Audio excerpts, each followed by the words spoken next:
Welcome to George H. Smith's Excursions into Libertarian Thought, a production of Libertarianism.org and the Cato Institute. I'm your host, Terence West. Among my favorites, History of Civilization in England by H.T. Buckle, Part 1, by George H. Smith. From time to time, I'll write essays on some books of interest to libertarians. I hereby kick off my intermittent series, Among My Favorites, with a work that truly is among my all-time favorites, History of Civilization in England by Henry Thomas Buckle, 1821 to 1862. Once famous but now virtually unknown, even among libertarian scholars, this massive and heavily documented bestseller, originally published in 2 volumes in 1857 and 1861, is one of the most libertarian histories ever written. The following passages, which typify Buckle's perspective, should whet the intellectual appetite of my listeners. There is another circumstance worthy of the attention of those writers who ascribe a large part of European civilization to measures originated by European governments. This is that every great reform which has been effected has consisted not in doing something new, but in undoing something old. The most valuable additions made to legislation have been enactments destructive of preceding legislation, and the best laws which have been passed have been those by which former laws were repealed. Indeed, the extent to which the governing classes have interfered and the mischiefs which that interference has produced are so remarkable to make thoughtful men wonder how civilization could advance in the face of such repeated obstacles. In some of the European countries, the obstacles have in fact proven inseparable, and the national progress is thereby stopped. Even in England, where, from causes I shall presently relate, the higher ranks have for some centuries been less powerful than elsewhere, there has been inflicted an amount of evil which, though much smaller than that incurred in other countries, is sufficiently serious to form a melancholy chapter in the history of the human mind. To sum up these evils would be to write a history of English legislation, for it may be broadly stated that, with the exception of certain necessary enactments respecting the preservation of order and the punishment of crime, nearly everything which has been done amiss. Critics were offended by many things in History of Civilization in England, but nothing offended them more than Buckle's insistence that greater knowledge, not moral or religious factors, has been the mainspring of human progress. A person may act from the purest moral or religious motives, but if he or she is ignorant and has the power to impose his ignorance upon others, disaster will almost certainly follow. In such cases, therefore, hypocrisy is preferable to moral purity and religious devotion. There is no instance on record of an ignorant man who, having good intentions and supreme power to enforce them, has not done far more evil than good. And whether the intentions have been very eager and the power very extensive, the evil has been enormous. But if you can diminish the sincerity of that man, if you can mix some alloy with his motives, you will likewise diminish the evil which he works. If he is selfish as well as ignorant, it will often happen that you may play off his vice against his ignorance, and by exciting his fears, restrain his mischief. If, however, he has no fear, if he is entirely unselfish, if his sole objective is the good of others, if he pursues that objective with enthusiasm upon a large scale and with disinterested zeal, then it is that you have no check upon him. You have no means of preventing the calamities which, in an ignorant age, an ignorant man will be sure to inflict. It is an undoubted fact that an overwhelming majority of religious persecutors have been men of the purest intentions, of the most admirable and unsullied morals. Passages like this enraged some of Buckle's pious readers who accused him of being an enemy of both morality and religion. An enemy of morality he certainly was not. His views on religion, however, were less clear. Buckle appears to have been a deist, and his thoroughly secular approach made his book a favorite among 19th century freethinkers. Indeed, his most avid and capable defender was the Scottish atheist and freethought scholar J.M. Robertson, who dubbed Buckle a sentimental theist with a sharp practical antagonism to the theological spirit. In 1895, Robertson published Buckle and His Critics, an extensive vindication of the maligned historian. And in 1904, Robertson published a critical edition of Buckle's book in one volume, Introduction to the History of Civilization in England. Rather than use Buckle's original title, Robertson retitled his edition Introduction to the History of Civilization in England.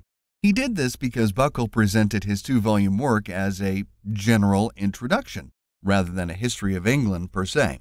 This may seem curious, even amusing, considering that the two volumes consumed 1,455 pages. Unfortunately, Buckle didn't live to write his projected multi-volume history of English civilization, having died in 1862, the year after the second volume had been published. We thus have what is probably the longest introduction in the history of historical writing, as well as one of the most original and interesting. Most of Buckle and His Critics is devoted to defending Buckle against prominent critics and correcting their misrepresentations.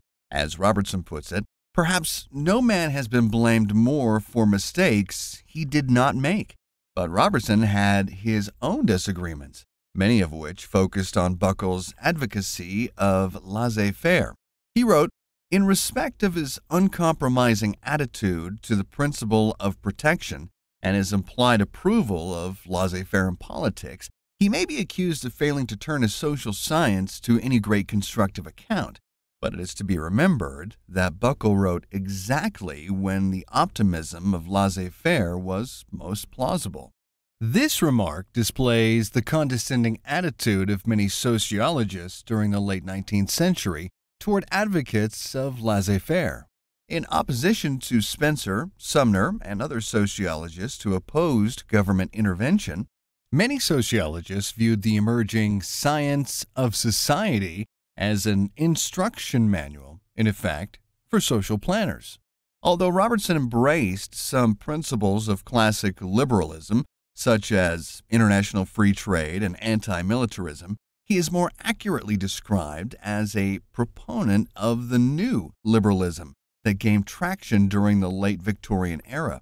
According to many new liberals, the science of economics, which had been used to defend free markets, was being supplanted by a broader discipline, sociology, the science of society that related economics to one of its branches and condemned the abstraction economic man as an unduly narrow conception of human nature.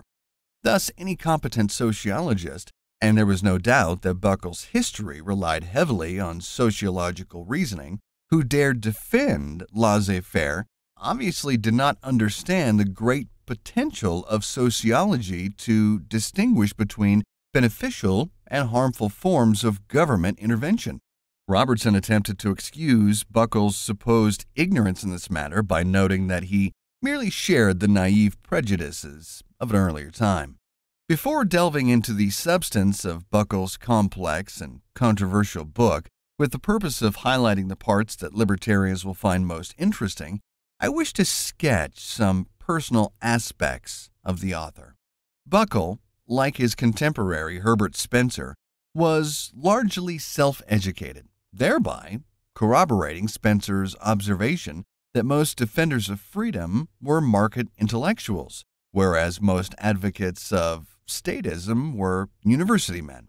Blessed with a photographic memory, Buckle, by age 29, could read 19 languages, 7 of which he could also converse and write in with ease. Buckle conceived his magnum opus when he was 19, and thereafter he worked on it 8 to 10 hours nearly every day for 21 years. By all accounts, H.T. Buckle was an entertaining conversationalist.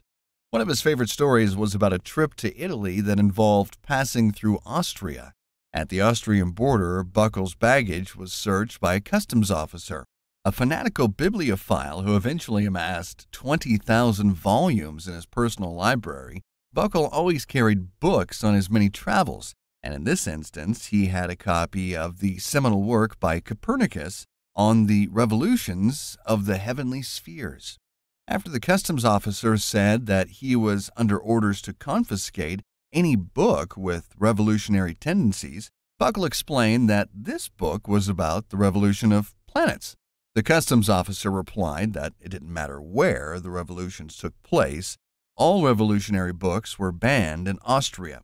Thus, Buckle did forfeit his copy of Copernicus to bureaucratic stupidity. After Buckle's untimely death at age 42, the most glowing testimonials appeared not in intellectual journals, which tended to be critical of this amateur historian, but in chess magazines. A lengthy article about Buckle and some of his games appeared in the Chess Player's magazine in 1864. It begins, "The genius of Henry Thomas Buckle came and went like a splendid meteor, shedding its radiance over two spheres of intellectual life.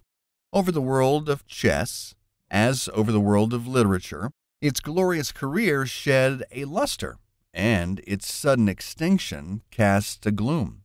Those who observed him in the mental wrestlings of the king of games recognized a player of extraordinary power, daring originality, and calm self-reliance, while all who met him in the regions of learning and philosophy felt the august presence of a penetrating mind, schooled to independent wanderings in every department of human thought." Years later, in 1898, the American Chess Magazine said of Buckle, "To Henry Thomas Buckle, the brilliant author of The History of Civilization, belongs the distinction of one of the finest chess players of his time. Had he not already been noted as a historian, his name would still be enrolled high on the scroll of Case's favorite chessists. Though never a professional himself, Buckle defeated many of the eminent professionals of his day. Indeed, England has so far produced no truer chess genius, unless it be Staunton." Buckle's victories over some of the most renowned chess masters of his day, including Adolf Anderssen, Johann Lowenthal, and Lionel Kaiserreitzky, led some fans to proclaim him the greatest English player of all time, better even than the celebrated Howard Staunton. This assessment incurred the wrath of a writer for the Chess Player's Chronicle. Published shortly after Staunton's death in 1874, this article ridiculed the notion that Buckle was by far the greatest player England ever produced and much superior to Staunton. On the contrary, Buckle was not only immeasurably but decidedly inferior to Staunton, and his published games bear no comparison with Staunton's. This critic went on to suggest that Buckle's fame as a historian, like his fame as a chess player, was transitory and would not long endure. Unfortunately, this prophecy proved accurate.